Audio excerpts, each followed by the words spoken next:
This edition of MacVoices is brought to you by Take Control Books. The answers you need now from leading experts. Learn more and download yours at takecontrolbooks.com.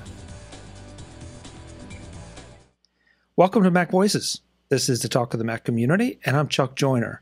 Folks, we have a first-time guest this time, and someone a little bit different because of his occupation and the way he uses technology, or maybe not. We're going to find out.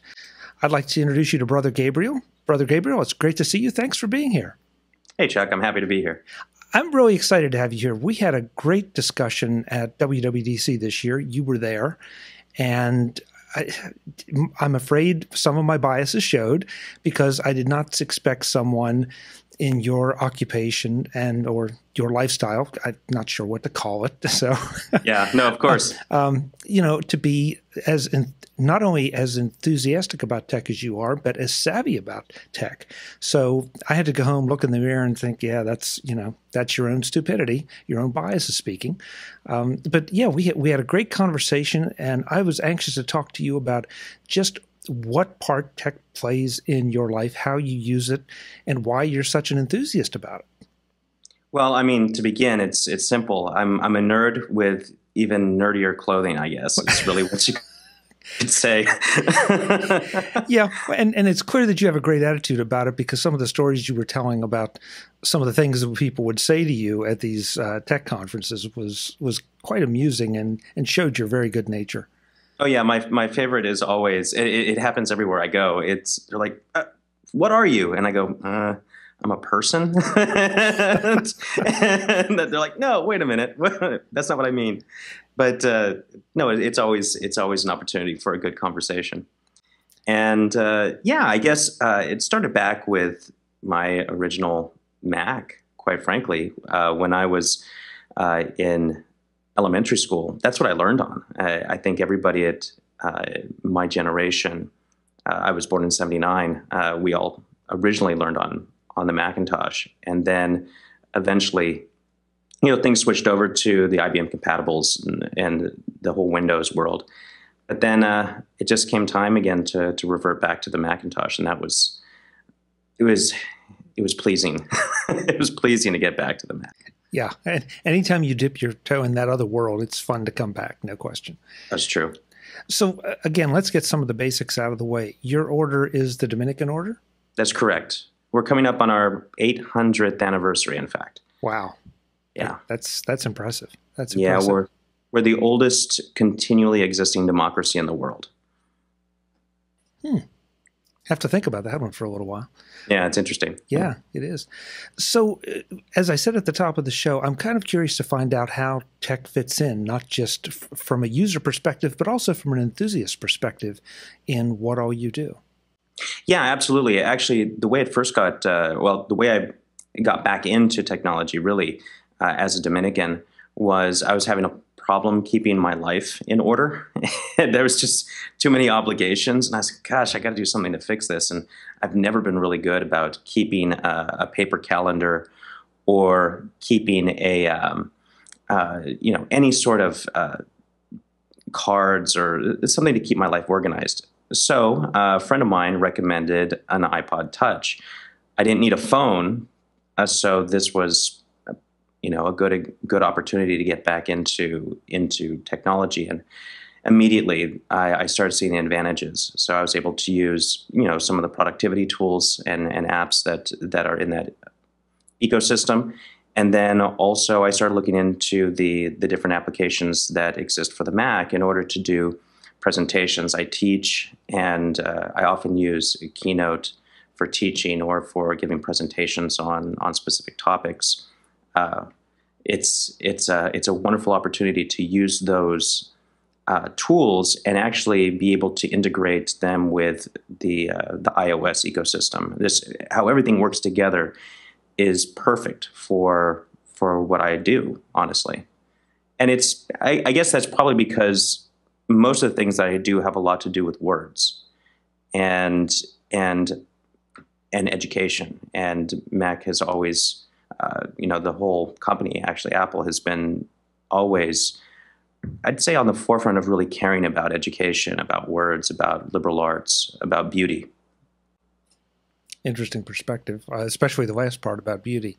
I think you're right. I just think it's not something that in the midst of all the rush to the new technology that we think about, and yet we're seeing a lot of discussion about the iWatch, excuse me, the Apple Watch. I did it. Darn. The iTouch. Yes. Yeah, that this one sort of sits at the crossroads of tech and fashion. Mm-hmm. And it's interesting to hear you equate it to beauty. Well, that's what I said. I mean, when I was watching the keynote the other day, and immediately when the Apple Watch came on the screen, I immediately just said, "Beautiful," and it sums up. It sums up to me Apple's philosophy, the Apple Watch. Whatever people think about it, it still sums up the philosophy that's kind of at the base of what Apple is and what it does. It's a fitting addition to their line. Even though we don't know a lot about it, I agree. It removes that one of the barriers to you deciding to go and try it, and that is the idea that it looks like you have a brick strapped to your wrist. Now it's something that I'll be very comfortable wearing no matter where I want to wear it, and of course I haven't even had my hands on it, neither have you. But you're going in with that mindset that I don't have to worry about how it looks. I'm curious about what it does. Precisely. So am I hearing you correctly that the iOS is your primary productivity space right now, or is it an integration of the Mac and the iOS devices? I would say at this point that iOS is my primary. It's what I use primarily nowadays. I've made that transition over the last couple years. I started out by testing the iPad, and sadly, I ended up with the first Retina iPads. It still had the 30-pin connectors, and so 5 months later, it killed me. Anyway, I did it as a test. Actually, the test was, can I do just about everything that I do on a laptop? Because I have this MacBook Pro here. Can I do everything that I normally do on this iPad as I normally work with my MacBook Pro? And it turns out, the vast majority of things I can still do with an iPad. And the things that I lose, I'm not too sad about losing. One of them is doing, IT support for networks. And so I can do without that. But yeah, I mean, so I can do all my writing, I can do all my researching. I can especially writing for the web is so easy and delightful after editorial came out with an iPad. It's wonderful, and I don't have a problem with typing on the screen either. I don't need an external, a Bluetooth keyboard to put a lot of words out there. And that was a surprise. I thought I was going to have a hard time not having a full keyboard. But what I did is I just modified the way that I type to it's a weird combination between traditional typing and hunt and peck. And I can move pretty quick. It feels good. It feels fine. And this is part of the conversation we had at WWDC, and I'm really intrigued because there's so many of us at one time or another that have said, "Gee, could I go to an iPad only?" We try to force our way of working into the iPad, I think, rather than maybe appreciating it for its native appeal. And it sounds like you've taken the opposite approach, and you have appreciated that appeal, and have modified your work to it. Precisely, and that's important. I mean, any piece of technology is going to have its limitations, and it's being able to recognize those limitations, the horizon that comes out whenever there's a new piece of technology, a new anything. It's not just technology; it's even human relationships. You have to be able to find the boundaries, and once you find those boundaries, then you can work backwards, and you can say, okay. All right, well, I can do this, but I can't do that. And am I okay not doing that? And if I still need to do that, can I get a different device? So like, for instance, my MacBook Pro is effectively a desktop computer now. So the next time I come up for a tech upgrade, I'm probably going to get a Mac Mini because I really don't need anything more than that. And it works out perfectly. So for me, I think that either an iPod Touch or an iPhone, depending on what I need at the time for ministry, that a Mac Mini and an iPad, and I'll be perfectly set. And that's actually more inexpensive than a MacBook Pro. And I'm also looking, because poverty is important, even though I'm allowed the use of things that I need for ministry, I still want to keep that cost down, because I hear the chinking of change always whenever there's a new tech upgrade. Don't we all? Oh my gosh, it's awful. Yeah. Yeah, and as I recall, you were on Twitter with the rest of us, even though you didn't order an iPhone 6. You were right in there pitching, watching what was going on. Heck yeah, no, it's fun. It's fun to see, well, the insanity, actually. That's what I'd like to watch. Oh, gee, thanks. I feel so much better now. No, it's great. I mean, it tells you people love these devices. There's something special about them. It's almost magical, right? People love these devices for a reason. And it's not just because they work most of the time. And it's not because they are just beautiful. It's the total package. They're good for regular users. They're good for power users. If you know how to be a power user, you can use all these things in very advanced ways. And I think people appreciate that. I know I do. I appreciate it. Probably the most important thing that I appreciate, though, is well, the way I put it to somebody the other day on Twitter is that the best product that Apple has ever sold me is my own time back. And I mean, I'm indebted to them in some sense, because they've been able to give me time back just because I don't have to call Dell tech support anymore. Yeah, that's interesting. Some of us might feel that it's been a bit of a time sink because we get so sucked into these things, and we're doing X and we want to do Y and Z and then go the whole way back to A, B, and C and just keep on going. And so it sounds like there's also a bit of discipline involved in what you do, that while you have the enthusiast gene, I could see it in your eyes, that you don't allow yourself to get sucked in that way. Precisely. I like to play around every once in a while, and I'll try and do some very creative things, especially with URL callbacks and other sorts of services, like let's say on the Mac, trying to optimize different automation tools, and that can take some time. I still remember when I first downloaded Editorial, I spent like 2 days, 3 days, just trying to get all of the custom widgets, for lack of a better term, working exactly the way I wanted them to. And that was a huge time suck. But once I had them, they were there and they're done. And that fit perfectly into a workflow that in the end saved me time. So it was time up front, but in the back end, I think it's a net savings.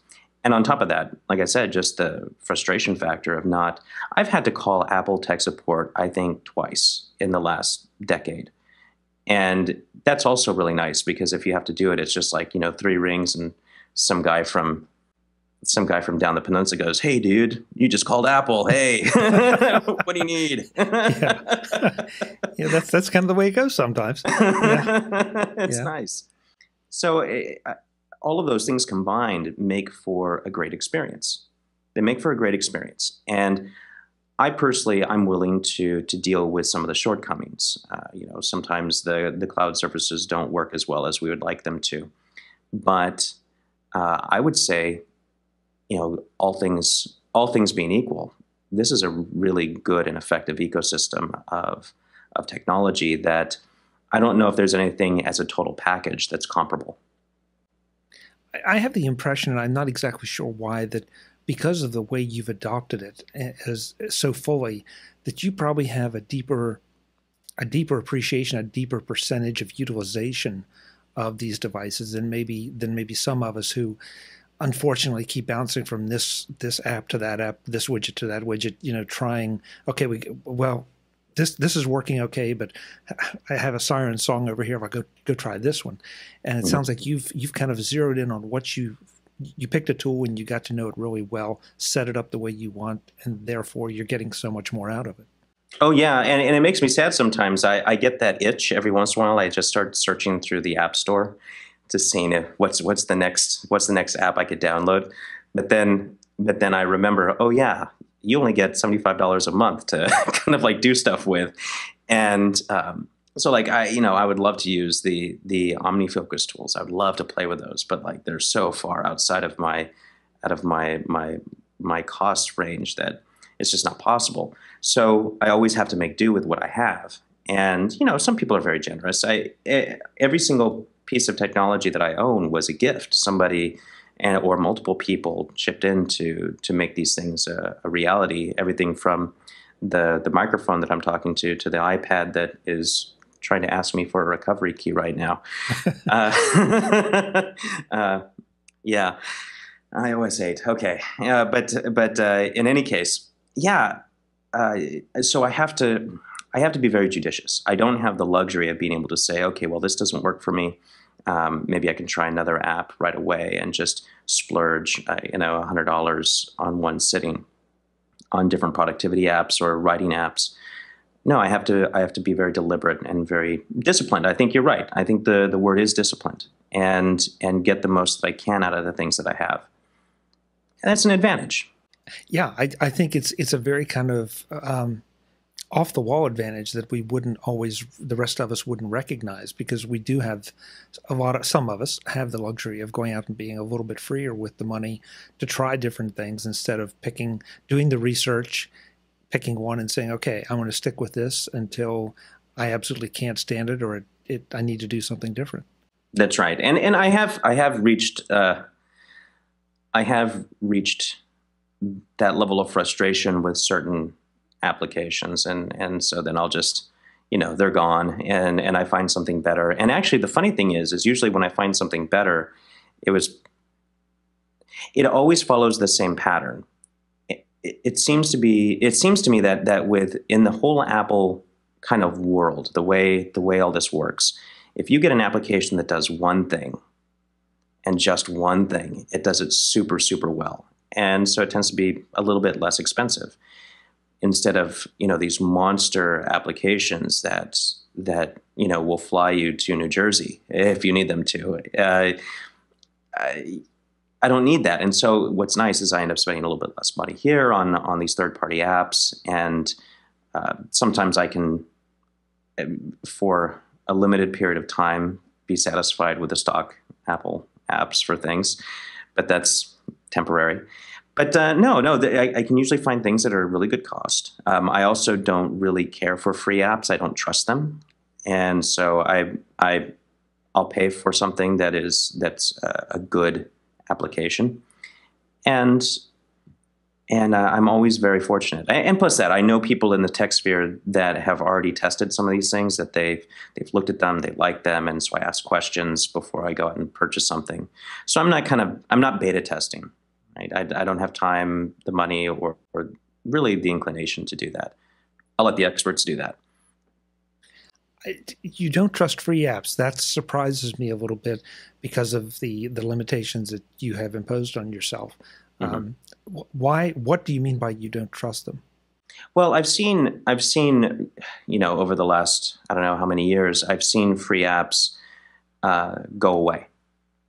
That these were apps that I use. They were part of my workflow, and then they can't sustain themselves anymore. They've run out of their VC funding or their angel funding or something, and then they just fall apart, or the service gets kind of abandoned. It becomes abandonware, and I would rather pay for something that is being constantly developed. And on top of that, it's kind of just if somebody makes something that's valuable, then I think that a worker deserves his hire. So I don't have any problem anytime Tweetbot comes out with a new app, and I just throw my wallet in their direction because it's worth it to me anyway. It's worth it to me. Now there are some free apps that they work quite well, but I'm always a little wary. I'm always a little wary about that. Do you write sermons? I do. Could you write one about this? I could actually, because I think, and listeners to the show know that this is exactly where I go. The free apps are fine, but if it's something I'm going to come to depend on, I want to pay for it. I want to support it because it's much more likely that it will be there. And again, you have a different perspective on it, and yet you and I share that same philosophy that let's pay for it and let's have something better that is supported, as opposed to something that you look at it, and if you come to depend on it and it goes away, then you have a big hole and you have to start looking for a replacement. Yeah, it's like, oh yeah, well we're just gonna open source this thing. Okay, well that's graveyard for many apps, and that's not helpful. That's not helpful for me as a user, as someone who's not building the apps. Which, yeah, I've thought about getting back into that, but as someone who uses the apps, who depends upon them for a particular workflow that's been developed to save time, to be efficient, and to produce a good product, I can't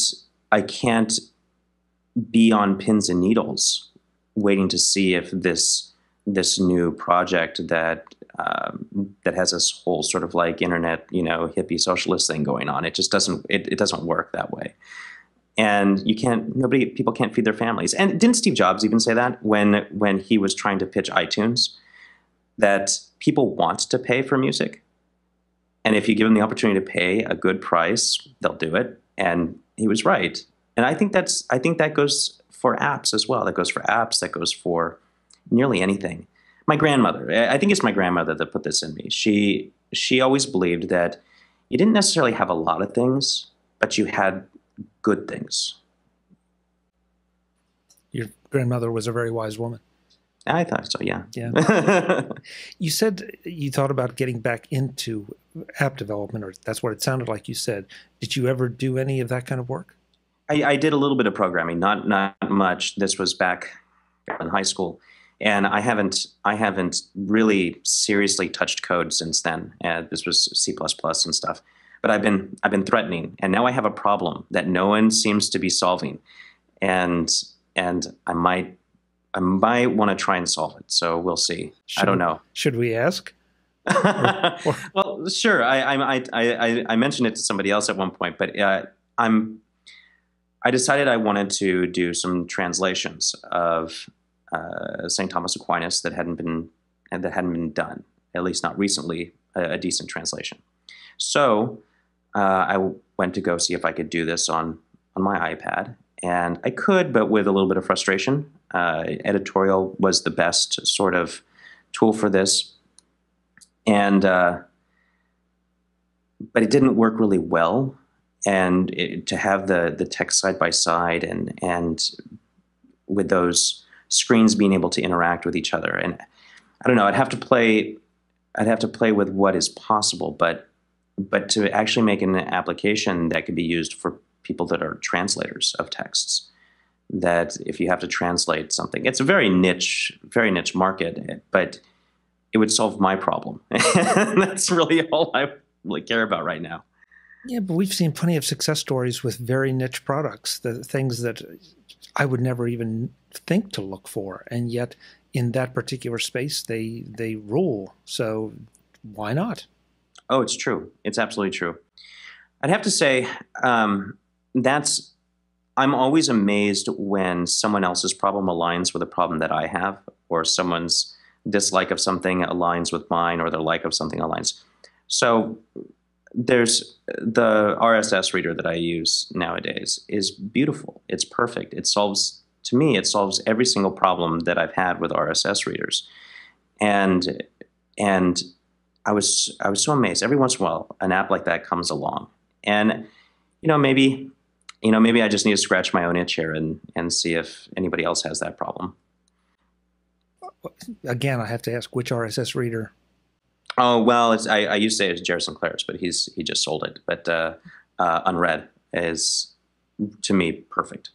I used to use Reader, and but then it kind of stopped being developed actively, and I started looking for something else. And to me, it was perfect. And I have a Feed Wrangler account, so I needed to use something with that was compatible with Feed Wrangler, and it was. And it has the beautiful sort of gesture control that you don't have to go to the far end of the screen to swipe. It's like cards sitting on top of each other.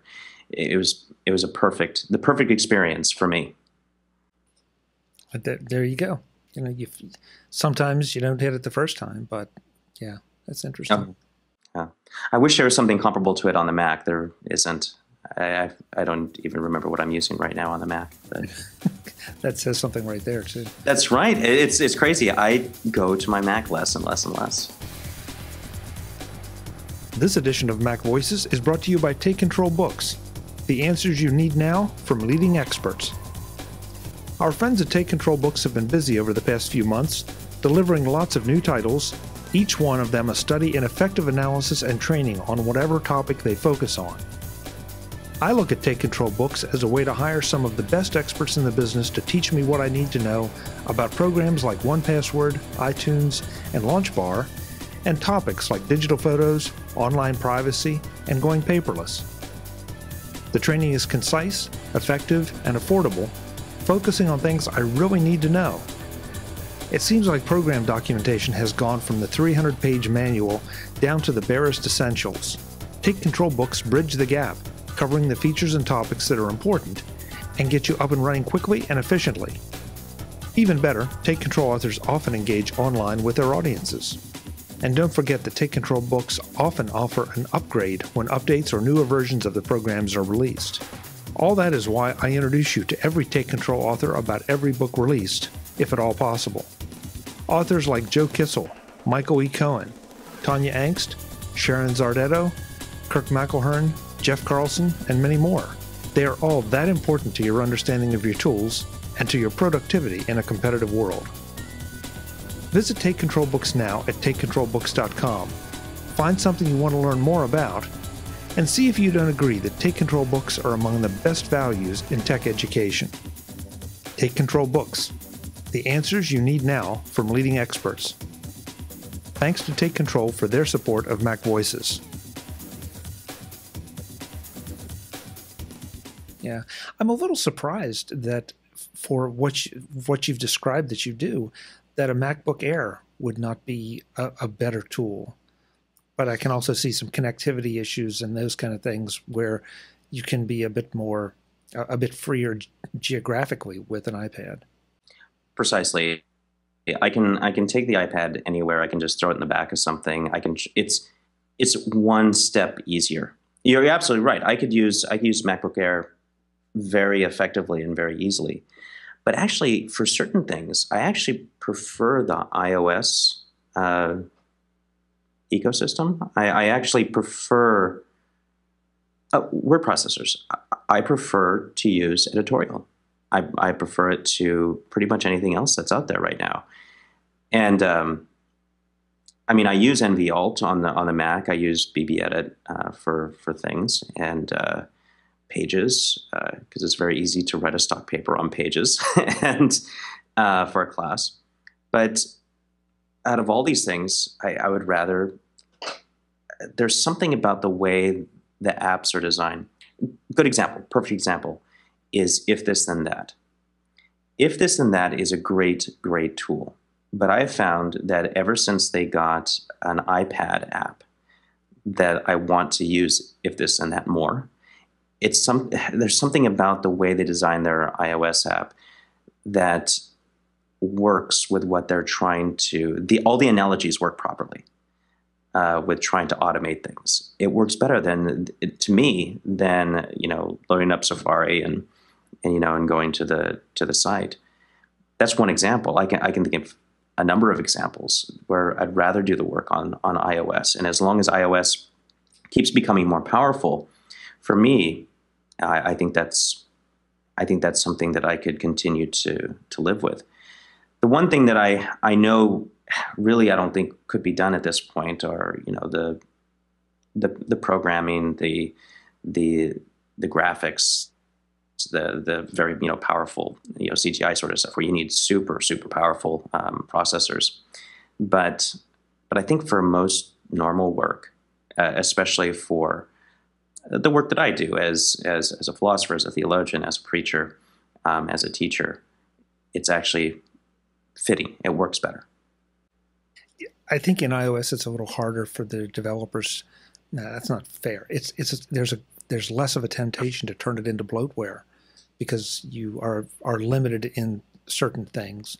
And so there is more of a focus on making it a little more elegant instead of just slapping on those extra 20 features, put 20 more buttons across the top and say, hi, I'm the latest version of, and end up losing productivity and functionality. You're right. And I was actually starting to get a little worried about that. I would say, what was I doing? I was setting up some stuff for editorial, and I was like, how am I not turning this into Microsoft Word by creating all these buttons and doohickeys to do the work that I wanted to do the heavy lifting? And I thought to myself, well, yeah, but what I'm getting this word processor to do is to act as triage. I'm not getting it to really do all these things. I'm getting it to call other devices or other applications that specialize in this particular aspect of the workflow or that particular aspect, to call it, to leverage that expertise, and then pull that in for use in the creation process. And that's very, very different than a single application trying to do all the heavy lifting itself. Hey, it might end up with a gazillion buttons, but they're not buttons that are calling on processes that app is doing itself. Well, and I think there's a mistake made that people act like toolbars are a bad thing. Toolbars are not a bad thing, as long as they're not A, forced on you, and B, as long as they can be customized. Because you know, maybe it suits my style of working to have 40 buttons across the top, because I really do need those functions or want them there to click. And I think right now I'm thinking, because I just finished a significant presentation project where my Keynote toolbar is, you know, has just about everything on there, because as I'm working, I know what those functions are and I want to have them easily accessible and use them. For someone else, if they were just firing it up, they'd just go into overload and say, I'll never be able to learn what all those buttons do, and not want to use it, would back away. Oh, you're absolutely right. I mean, I think sometimes when people are creating things, let's say in Keynote or in Pages or in Numbers or any application really on the Mac, they have this toolbar that they never modify, right? Or they try and set up a toolbar that is static, when in fact, I mean, maybe these things are made to be more malleable than that. This project, I need these particular tools present to me, and then, you know, get rid of them for the next project. I think in that sense, some people are self-limiting. I know I used to be that way. I used to definitely just try and have a static, all-purpose toolbar. And the most grotesque example of that is the ribbon that was developed for Microsoft Word. That is the most grotesque thing. It's awful. It's like, I don't. Whoever thought of that? That was a bad idea. It's still a bad idea. Well, I'm going to take my example and yours. Think about Keynote. Apple ships it with a bit of a minimalist toolbar, but you can add things to it. Microsoft ships Word with every button under the sun, and then you have to figure out how to get rid of those, or it's very intimidating. So Apple lets you grow into it. Microsoft forces it on you, and maybe forces you to try to grow out of it if you can figure out how to do that. So two very different approaches. Yeah, but most people I know, the way they use Word, it's, you know, I've got plenty of examples. We have all these horrible computers in our computer lab for the brothers to use, and they're all like either home built or Dells. They're just gross. Anyway, they and so they all have the Office suite on them and everything. And I watched the brothers use the devices, and they're normal people. They're normal guys. Well, I guess I don't know anybody that's in religious life is normal, but they're mostly normal. And For purposes of this discussion, right? For purpose of this discussion, they're normal. They just kind of have this muscle memory of where to go to do the same 3 tasks. They center things, they change the font size, and they save it, and that's about it. It's overkill. It's like it really is trying to find stepping stones in the Amazon. You just can't do it, and they just block out the rest. Everything else gets blocked out. So if they have to do something more, I don't know, in depth or a little bit more complicated, they're always asking questions about, well, where X, Y, and Z is. They've actually never learned the quote unquote intuitive sort of the vision of the ribbon. It just never clicked. It never worked. It doesn't work. The analogy doesn't work. And I don't know anybody that it actually works for. I hate to burst your bubble, but I don't think that that's limited to the brothers. I think that I think it happens everywhere, because you find that people aren't learning how to use the program. They're memorizing how to do what they need to do with the program.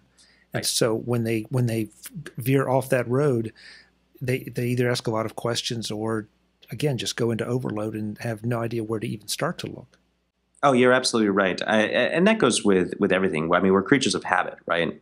So we get into these routines. I'm trying to always build a workflow, and every once in a while I rebuild it. It's kind of like, I don't know, it's like the tech nerd equivalent of Tiger Woods rebuilding his swing. Like you rebuild your workflows every once in a while, and then they're really clunky at first, but then they work out nicely. But yeah, I mean, was that why that model was used to throw everything up on the screen? I can't help but to think that they wanted people to kind of like explore and be free, and everything is in front of you, and so grasp at everything. And that's not the way we're built. And this is the other thing about the whole Apple ecosystem. I think they understand the way human beings work better than the other ecosystems. Yeah, I mean, I think I could say that pretty fairly, because they understand that there's going to be people that they want a simple system that is just going to do simple things. Then they want people that are going to be able to, or want their device to kind of do backflips and lick their hand. And you have the tools you have the power user tools, and they're all there. But they're all kind of hidden and in the background. And you have to bring them to the foreground. You have to seek them out. It's like it's discovery. It's like meeting a person. It's like discovering another person's history, their life. Apple's devices seem to have a similar sort of thing going on. I don't know. That might be a little, I don't know, might be a little hippie, but I don't know. That's just what I love about them. Well, I almost think that the conversation has come the whole way back to where we started, that there's an appreciation of beauty, of simplicity, of elegance that you don't find in some of the other platforms and some of the other programs that Apple really does. They have to have that urge to put more on the screen, and they resist it. Just like a good typographer, uses a lot more white space than I do, or you probably, maybe you do a better job with that. But there's always this temptation to get just a little more on the screen, right? And that's not always a good idea. No, I agree. I mean, you have to, two things. You have to know your limitations, and you have to trust the user. And, so they don't learn all the new bells and whistles. That's okay. Or the complete extreme, I keep coming back to this app because it really is amazing if you think about it. Editorially, it's the exact opposite, right, of something like Microsoft Word, where it has nothing effectively on this on the toolbar. It has nothing on the screen, and you get to build it yourself. So you get a custom build what you need, and then you get to trash it when you don't need it, and then build something new. That's exciting. It's very Linuxy in some ways, and I like that. I like that a lot, actually.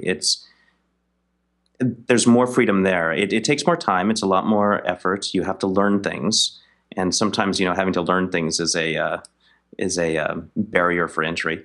But once you do, I mean, gosh, it's really amazing what you can get done, just research wise, and then writing some some initial drafts, and then passing that off to another application that might be better at finalizing the document. It's really that sort of flexibility that allows for your own creativity to come out on multiple levels is a very, very enticing sort of thing, and actually iOS devices do it better than the Mac does. I think that's why I like them. Well, I think I hope that some people listening to this conversation will go and take another look at their iPad and the apps there, maybe through a different set of eyes, and see not necessarily what's missing, but maybe what can be there, and why it is the way it is, and start to appreciate the more elegant approach of iOS. Yeah, well, Chuck, somebody pointed out during the Apple keynote, they said, you don't seem to be as jaded as the other Apple fans and out there about these different things. And I said, well, maybe it's because I'm not spoiled. I don't have at my beck and call. I don't all the devices that I would like to have.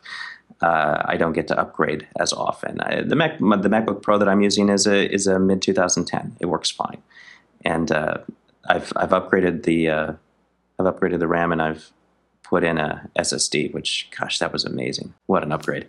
Yeah, always a good upgrade. Oh, it's beautiful. I just wanted to turn the Mac on and off over and over again because it was magical. I was just like, 10 seconds. What? Yeah, I never really thought about doing that when I got my first SSD equipped Mac, but yeah, I'm surprised I didn't. Yeah. It's beautiful. And same with this iPad.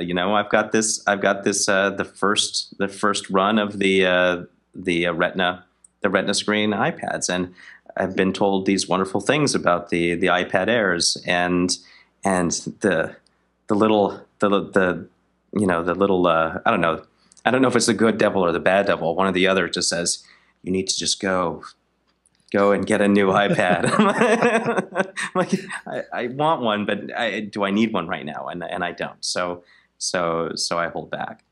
I had to upgrade the iPod Touch because iOS 7 wouldn't run on the one that I had previously. So I have the 5th generation of that, but and it's hopefully it'll run iOS 8 well. We'll see. It's taken 13 hours or something like that already to try and just download iOS 8. A little annoyed. I haven't even started to try yet because I knew we were going to do this, and I figure my thinking is I'll wait until tomorrow morning. If there's anything that's gone radically wrong with iOS 8, I'll know about it by then, and if not, hopefully the better part of at least the United States will be asleep, so the servers will be a little quieter. That's true, and the one thing that everyone keeps saying is make sure you back it up. You back up before you try and install it. Also, make sure that you don't sign up for iCloud Drive. You don't use iCloud Drive unless you have Yosemite already, or else it just causes all sorts of crazy problems. Yeah. And the other thing that I've come to realize is if you have dual factor authentication set up, don't do both of your devices at the same time unless you know what your recovery key is. I hadn't thought about that one. That's a good tip. I had not thought about it either, but I've got an iPad sitting here just asking me for a recovery key or to do dual factor authentication, but I can't because my iPod Touch is sitting there downloading iOS 8. I'm like, I'm going to have to find this recovery key somewhere. Yeah. I'm sure I've got it somewhere in 1Password, but who knows? Yeah. Hey, dude, this is Apple. It's crazy. Yeah. I should know better by now, but I don't. I get excited just like everybody else. I'm like, oh, iOS 8, and like, here, push the button. And it's kind of like, if you play an RPG, the rule is like, if it shines, push it. And that's kind of the way it works for me with an iPad.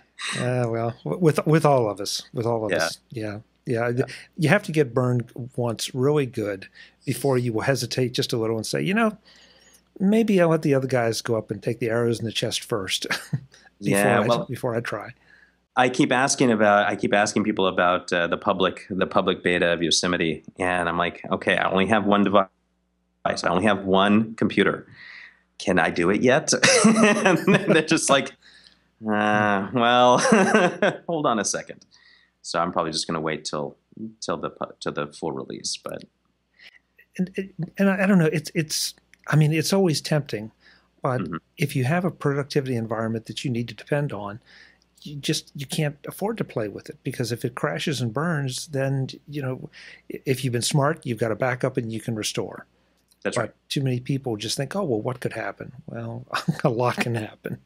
Well, and technically, I don't have a true backup plan, right? I've got part of a backup plan. I've got the clone drive, hiding in some place that are just disconnected from the computer, and I really need to do something offsite.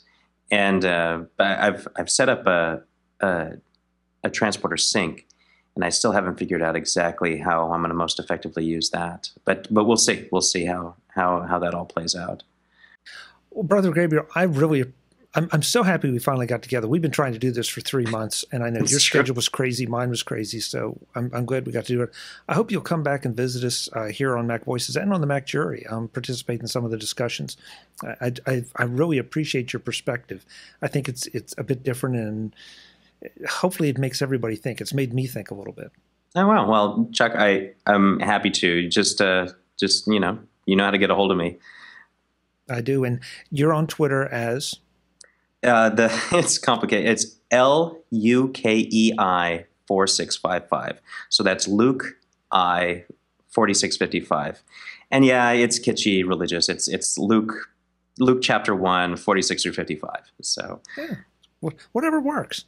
Yeah, I know. I'm not usually kitschy, but I'm really kitschy when and I'm that everywhere. I'm that at Facebook, everywhere. Flickr, doesn't matter where it is. It's that handle everywhere. Okay. Well, I'll make sure I have it in the show notes so people can click rather than have to remember it if they don't want to. So yeah, it's easier. Or just search using your whatever search engine you like these days. Just search for Brother Gabriel, and I'm usually one of the first people that show up. Usually my Facebook profile, and that has all my contact information too. Great. Are you writing anywhere on the web, or is the writing you do primarily for the order? Well, I have my own site, which right now I'm mostly directing my writing towards a collaborative blog that all the student brothers from my province have. But I do have my own site. It's eighthway.com, EIGHTH way, WAY.com. Great.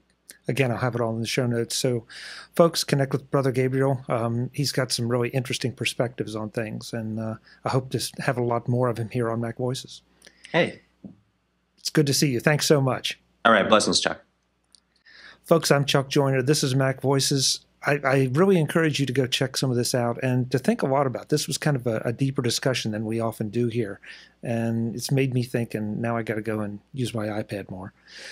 Until the next time, and as always, thanks for watching.